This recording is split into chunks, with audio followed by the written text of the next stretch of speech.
కూటమి పాలన పిచ్చి పరాకాష్ఠకు చేరిందని మండిపడ్డారు వైఎస్ఆర్సీపీ అధికార ప్రతినిధి కొండ రాజీవ్.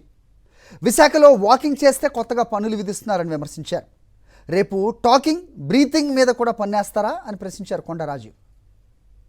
కూటమి ప్రభుత్వానికి కానీ చంద్రబాబు నాయుడు గారికి కానీ నేను ఒకటే చెప్పదలుచుకున్నా, వాకింగ్ చేస్తే పన్ను విధించేది కొత్త విధానం మాత్రమే కాదు, అత్యంత చెత్త విధానం.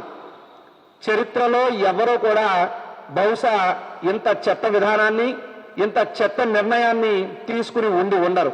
మీ కూటమి ప్రభుత్వం వచ్చాక విశాఖపట్నంలో వాకింగ్ మీద ట్యాక్స్ వేయడం అనేటువంటి ఒక దుర్మార్గమైనటువంటి చర్యకు మీరు పూనుకున్నారు.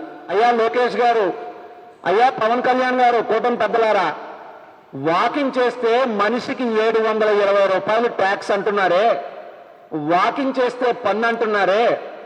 అంటే ఈరోజు వాకింగ్ మీద పన్ను, రేపు టాకింగ్ మీద కూడా పన్నేస్తారా?